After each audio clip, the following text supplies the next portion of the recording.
Oh, welcome to my cellar. Here we are, nearly in the middle of July. Where has it gone? All right, let's start, shall we? Politics in play. Game politics. We wouldn't talk about the other kind. While most tabletop RPG gameplay consists of combat, exploration, and social interactions, it seems to me that a political element can be instilled into all three categories. Well, my first question would be, why do you need to interject politics? Let's continue. In exploring the adventure site, the party find a lost king. A lost king? Is he still alive? Whose charisma and bearing grant them pluses when they do what he tells them to, following his dictates on how to proceed, where to explore, who to interact with, and what to fight. Have you ever used an NPC in this way? No.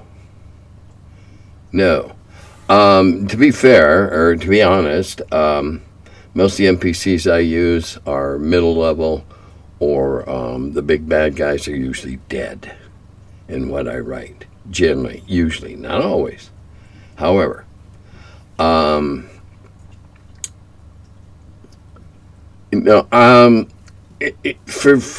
somebody to grant pluses, now it seems to me like you're smacking a magic and blessings and what have you. So, no, I don't. I've not done it, and I, quite frankly, don't see the joy in it. How do you feel about NPCs or monsters having a direct effect on modifiers, such as a -1 for the dragging being so scary? Okay, now you're treading into an interpretative area where I can see, yeah, something is just so horrifying, so alien, something you've never seen before. Certainly, I could see fooling around with modifiers in a circumstance like that. But it would have to be extraordinary. Really extraordinary. Like, a monster whose entire scary face is composed of babies' butts. Or something, so that it would have an effect. But, you can't do that very often, or that loses impact as well. Thanks for all the efforts on this channel. Any chance of an update on your Patreon? Well, I know I promised the Patreon people a tour, and believe it or not, I am still in the process of trying to get my basement reorganized and move everything on one side that had to go to the other and all that, and simply haven't done it. I've been tied up with Justin's shenanigans, thwarting all our efforts, laziness on my part, and I know I promised it. I know I'm going to do it, so please bear with me. I'm not trying to shine you on. I'm just preoccupied and lazy both. Okay. Orcs being humanized isn't woke. Okay. We'll call it Disneyfying them, shall we? You're treading on quite dangerous ground in a country hurtling towards fascism when you use the word to bemoan things that are not to your liking. Well, okay, you're a little pedantic yourself, but what we're seeing is the results of the woke movement. That was the bubble that started all this going. No one is calling for D&D to change orcs. No one. You seem to think they are. No, I haven't said that. I bemoan the direction it seems to be taken, because I see something that I spent a good number of years of my life working on becoming something that I don't recognize. Okay, we'll continue. D&D is doing that on their own. Orcs becoming a humanized race does nothing to change the game. You can play your orcs however you want them. Of course you can. I've never said you couldn't. I've bemoaned the fact that they're becoming Disneyfied. And so when you Disneyfy a race of what has formerly been known as monsters, you start to pervert the very basis of storytelling. I'm not going to go, well, there's a whole, I could go on a long rant about this. Okay, well, we'll go on here. In a world of endless monsters, who gives a damn if orcs are humanized? Oh, but see, you're using the word now. Okay.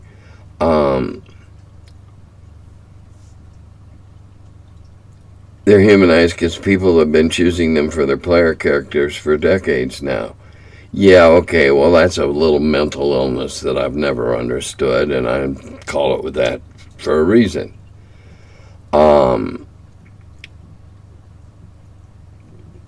Half orcs play starring roles in critical role campaigns. Yeah, well, I don't think a hell of a lot of critical role campaigns anyway.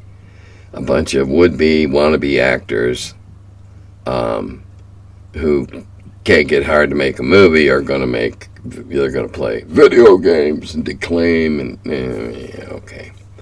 If you like critical role, that's fine.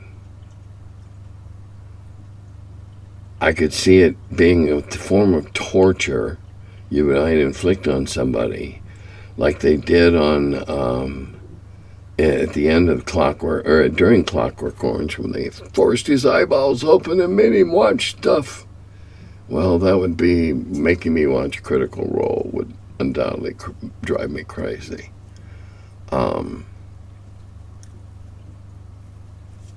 If you've got a bunch of wannabe, weekend actors in your campaign, all emoting and everything, that's fine. If you're having fun, that's fine. I'm not saying it isn't fine for you to do if that's your bag. I've just always said that it's not mine.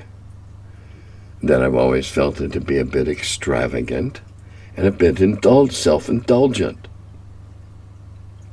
But that's just my take. Let's see. Now let's go on with this scolding I'm getting. These two things alone are reason enough for WotC to explore this avenue, plus the extra outrage of people mad about a fantasy game spurs sales. Well, of course it does. In a world of imagination, there are endless monster types: gnolls, bugbears, Kuatoa, drow, hobgoblins, goblins, kobolds, ogres, ogren, ettercaps, lizard men, humans, undead. The list is endless. And if you want to make orcs mindless evil brutes, you still can. You're aligning yourself with bigots, homophobes, transphobes, and racists when you lend credence to the idea that wokeness is to blame here. Well, okay, I'd ask you to reconsider how you use this term. I see. We're down to semantics. Okay. Well, whatever this evolution is, if that's your bag, go for it. I'd still go out and slaughter Mom, Dad, Granny, Grandpa, and the 3 kids on a picnic if I came across them. They were orcs, and I wasn't.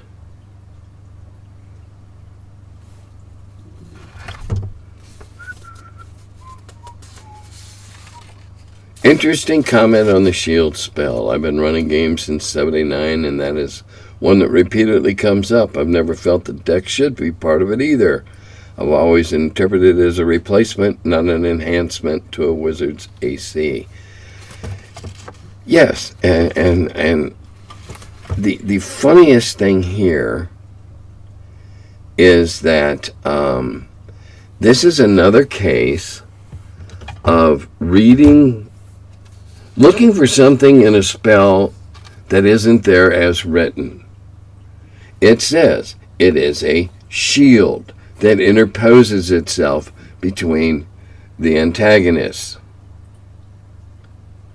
Being able to dance around on your toes, it has nothing to do with a shield that's interposed between antagonists. People wanting to read more crap into it. Oh, what have I got up here? A hair. Ooh, might have been one of mine.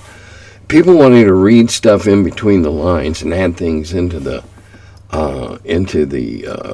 rules as written are an enormous problem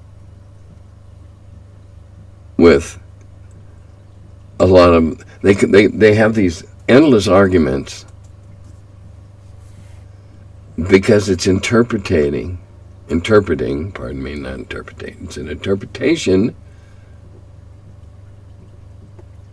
when the rules say thus and such. And it's also a min-max attempt.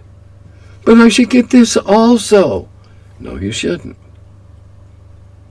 Suck it up, Buttercup. Here are my thoughts on WotC turning D&D into a digital software-dependent walled garden. More power to them. I hope it succeeds. In the end, it will benefit the D&D grog community, but not for the reasons I might think. Well, thank you for assuming what reasons I think, but we'll go on. The more technology improves, the farther away digital D&D will get from its analog forebears. Eventually, modern D&D will become a different game medium altogether, bearing little to no resemblance to the tabletop games of yore. That's possible. Change is usually unrecognizable if there's enough room between it. By the way, do any of you read Smithsonian Magazine? There was a rather nice article about Dungeons and Dragons and how it's fit into society today. It's quite interesting. Gave me a warm and fuzzy glow. Back to the question. Eventually, playing modern D&D and playing its forebears will be different experiences altogether. It'll be the difference between streaming high-def TV and listening to old-time radio programs.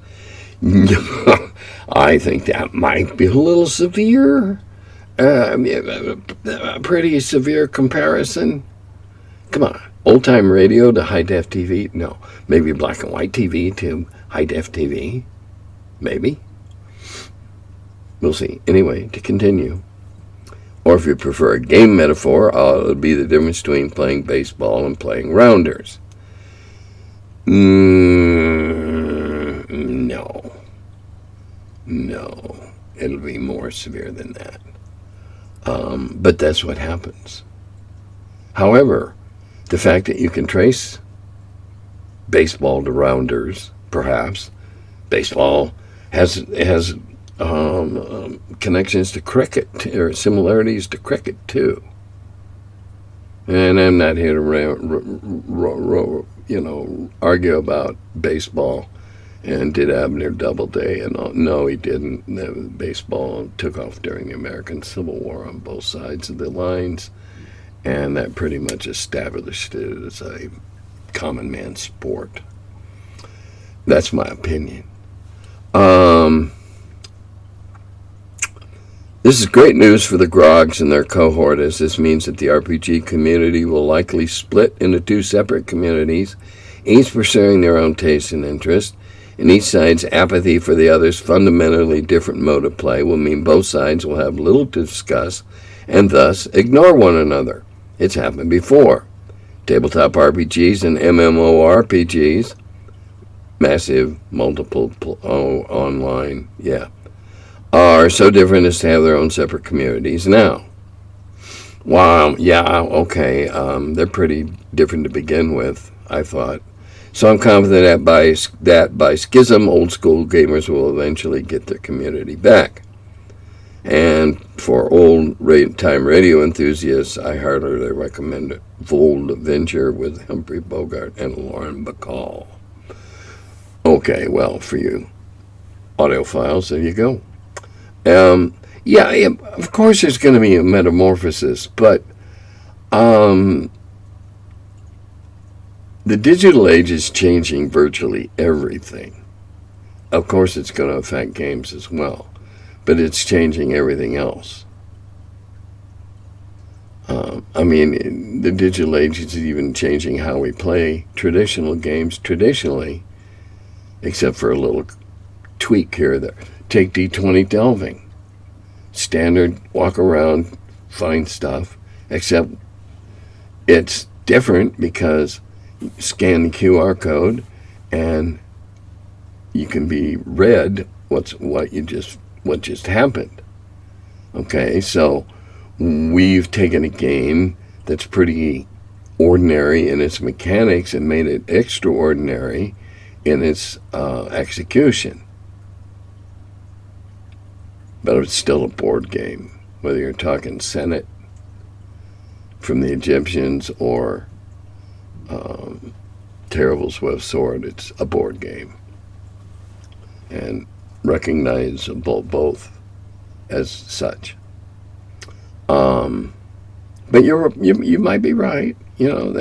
I won't be here to see it, so I don't really give a shit. That's why I don't really give a shit about Disneyfying orcs. I just find it interesting and commentary worthy. I don't give a damn. You play in my world, you play in my world, and my world works the way I say it does. You'll find that out if you're one of the lucky few that get to play in one of my Gygax or GaryCon adventures at next year's Wizard Tower convention. I'm going to be running both of those, and I'm going to be running sneak previews of a new one that we're going to be publishing that'll probably be out just about that time next year. And we'll talk more about Wizard Tower Con. There'll be links at the end. Check it out. We've got some new we've got a couple ideas we're going to run for charity events, and probably televise one or both of them, or at least certainly record them, video record them. Okay, now there was a response to this. Well, writer, as to the future, while the new kids who are learning D&D online are only gazing through their tears at the blank screens in their hands, us oldies will wipe the nuclear fallout from our player handbooks, roll up new characters in the glow of the firestorm. What a way to go. Yeah, well, let's hope it doesn't come quite to that.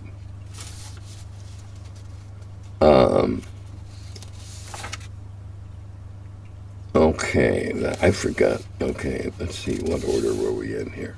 On Wandering Monsters. I like to make every Wandering Monster I like to make sure every Wandering Monster said something about the environment or core and adventure, such as encountering a band of orcs with an ogre, to warn players that the rumors of a raiding band of orcs might be much tougher than they expected. I decided to go straight random while the party was traveling. I rolled a large green dragon with a group of 4th to 6th level PCs. I simply decided that the PCs would have several options to escape and not fight. There should always be, in my opinion, there should always be an option to run away and live to fight another day. Always. And when there isn't, by mischance or ill fortune, those 3 favorite letters, TPK. And they did. They heard the dragon coming and were near a group of trees where they could hide, so the dragon flew on looking for food. Now, the group knows that a large green dragon lives within the area and can always come back when stronger and fight to get its treasure or avoid the area to not have to deal with it.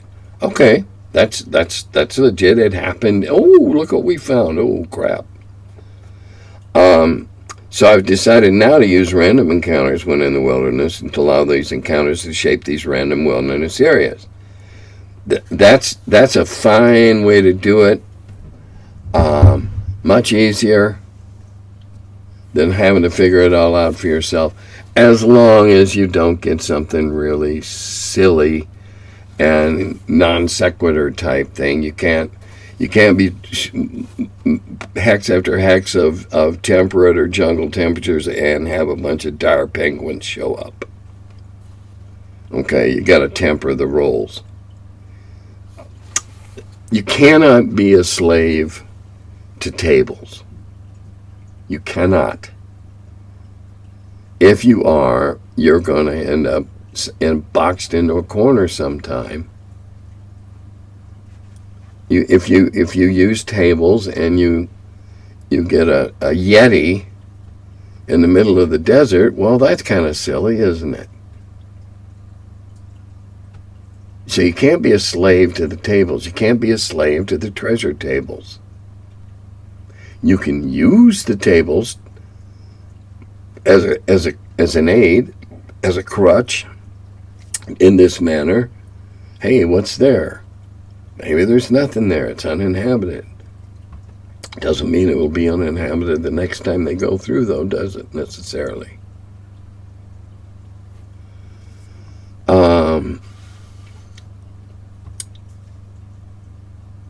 It's a valid technique. I don't sit down with an outdoor map and fill in what's in every single hexagon of an outdoor map beforehand. Why? The party's only going to go through one narrow line of hexagons. I'm not going to fill out the whole thing. And if you are going to fill out a prearranged route, then you're railroading. So how does that work? All right, now this was responded to. All right. Okay. Oh, all right. I'll continue. Allow these encounters. Okay, shape the random wilderness. A random group of orcs was also rolled up. So the tribe of orcs is serving the green dragon who rules this area of the wilderness. In not so short, using pure random encounters, no matter how overpowered for the group, can lead to some interesting world building. And also said that the escape can make for as much fun of a time, and story is defeating the monster. Yeah, and there's a good one coming here later along those lines. And someone else responds that this is a good anecdote for improvisational aspect of filling a world from the ground up rather from the top down. Random tables can really help that by putting something you had never thought of or actually thought against, putting in a place likewise. A sensible handcrafter wouldn't have to put an enemy the party couldn't hope to defeat near them unless they had already thought of escape and return. But by rolling it up randomly, that aspect of the character's stories emerged naturally through play. Okay, there's an argument for organic encounters, an organic development of the campaign. You can make that argument, certainly. And then a further commentary is, I agree, I still remember our first level party trying to get back from being lost in caves and meeting a couple of hill giants in the wilderness. I threw a bunch of our gold, 500, and we took off running while the DM had the giants fight over the loot. Fun encounter, and we all were ready to roll up new characters before the distraction. Good DM who let that be a possibility. Okay, let's see, where are we here? Oh, last page. Okay. Apparently I made something about a pub, make comment about a pub, and does it come in pints? Well, just about everything in a pub comes in pints, or can come in pipes. All right. Have I ever considered just live streaming you and a few others playing? Maybe Jim Walter and Todd Bunn and some other locals. Think it might be fun. No. Personally, there's several reasons why I say no. Number one, I don't believe people play naturally when they know they're being filmed. At least not until they've been filmed or recorded for 12 or 15 hours. When they forget that camera's there. Consciously or unconsciously, they're going to be playing to that camera. I don't like that. It's going to encourage people to go into voices and play to the camera, and I don't like that. I have done televised games as a part of a charity event at Texas. Yes, I have. And Doug would have 4 or 5 cameras set up catching all the party, and he would do the editing afterwards and all that. Oh, Lord, that's a lot of work. No, thank you. No. A friend of mine told me that Lou Zocchi died several years ago from COVID. I haven't heard a peep about him passing, so I'm suspicious of my friend's news. Have you heard anything of the such, and do you have any knowledge of the status of Mr. Zocchi's health? Certainly hope my friend is flat out wrong. And somebody else said, hey, thanks for the prompt. They looked him up and found out what a great guy Lou was. All right. As of the last time, just recently, Lou's still alive. Yes, Lou's living somewhere out west with one of his family, a member of his family.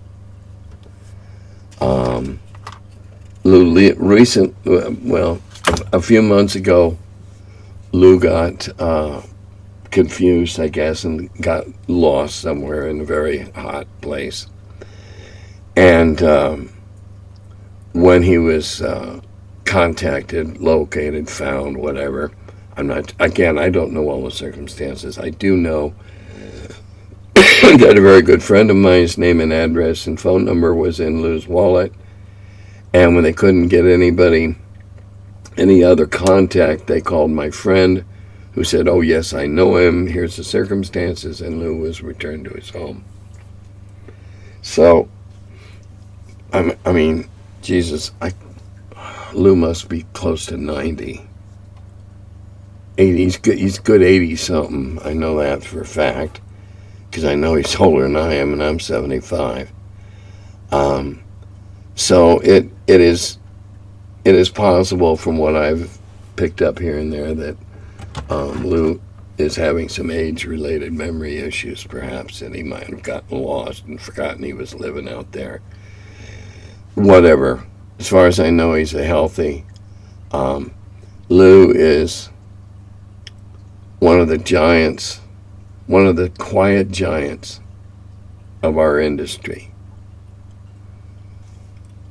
We wouldn't have the industry we have today if it hadn't been for Lou Zocchi and people like him who soldiered on, selling odds and ends, the Citadel. There were some other companies that sold some of this and some of that and some of this and some of that. And if you were looking for gaming parts or pieces or whatever, you went here or you went there. Lou was his Star Trek ships. He sold a magnificent Star Trek ships, and I don't know how or why or how he got away with it for so many years or whatever. But Lou was a character. Way back in the 70s, when he was our guest speaker / entertainment at a banquet in Lake Geneva, he brought Woody, his dummy. He did a ventriloquist act. Corny as it may seem, it was funny. And he could play the saw as well as anybody I've ever heard in person. Anybody I've ever heard, he could get music out of a plain old carpenter's saw and a bow. And it was really quite amazing to watch him. He did the Strategist Club dinner one year in Lake Geneva. think that's the year we were at the Playboy Club. It was great. Yeah, and so as far as as recently as a few days ago when I talked to an individual who would know, yeah, Lou's fine. Now I'm going to talk just for a couple of minutes about what is going to be happening up in Wisconsin next summer. But before then, what's going to be happening online, and that is that we are going to have a virtual con. I'm going to run a couple of games. I'm going to be doing 2 4-hour sessions of The Lost Adventures of Gary Con. I'll do number 1 and I'll do a number 2. And that's the virtual con that we're going to be doing in 2 weeks. And for the 2025, we've got a full slate. We're working on filling a slate of events. It's going to be, the convention has a very nice venue with a limited capacity, because we don't want to be stupidly optimistic and rent more space than we need. So there's going to be a finite number of tickets. So it's kind of going to be a boutique con in that regard, in that it will be small, it'll be first come, first serve, etc. Maybe if this one pulls off in years to come, there'll be different levels of participation. But as far as I know, this year there's going to be 1 level of badge. That's it, and they'll be able to sign up for games online, just like the other cons at the same website. We've got several interesting people lined up to come and run games. We're reaching out to several other interesting people to see if they'd be interested and coming up and having a good time for a few days in central Michigan in July. So keep your eyes out on the postings. There'll be a link at the end of this video. I know Don's been doing updates, status updates, so you can always go to the Wizard Tower website and get status updates. But I want to see this happen. The Midwest is the hotbed of gaming, and I love small events like this, where we all just hang around, play games, have some laughs, eat some food, and have a great time. So I'm fully behind Wizard Tower Con. And next year in 2025, I'm thinking that the Game Master shirts will say either, it's either going to say get stuffed or stuff it with a comma, and Justin. So it's either going to be stuff it, Justin, or get stuffed, Justin. Because we're not going to let him destroy the second one. He torpedoed this one for this year with screwing around with the website, but he won't be able to do it because our venue is absolutely gamer friendly. There are gamers in management positions. And I think that brings me to the end. It does. So on that positive, uplifting note, Dodata Gobi.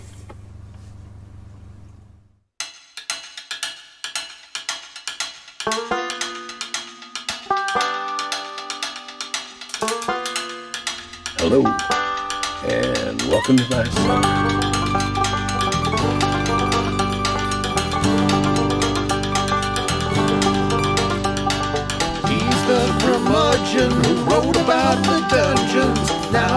he's the feller, live from the cellar. Talks about D&D and old school RPGs. Still quite a feller, the curmudgeon in the cellar. Last man around when them rates went down. Calling Gary in that Lake Geneva town. Hey Gary, it's an awful mess. Let me edit, we'll have success. D&D and Dragon Magazine. He's the curmudgeon who wrote about the dungeons. Now he's the feller, live from the cellar. Talks about D&D and old school RPGs, but he's still quite the feller, the curmudgeon in the cellar. Magic missile, it's a mortar shell. Make it hit in the first level spell. Brought psionics to the game to attack that wizard's brain. DSR and fantasy, collection of micro armory. Titan with tramp under a tree, high as could be. He's the curmudgeon who wrote about the dungeons. Now he's the feller, live from the cellar. Talks about D&D and old school RPGs, but he's still quite the feller, the curmudgeon in the cellar. Still quite the feller, the curmudgeon in the cellar. Curmudgeon.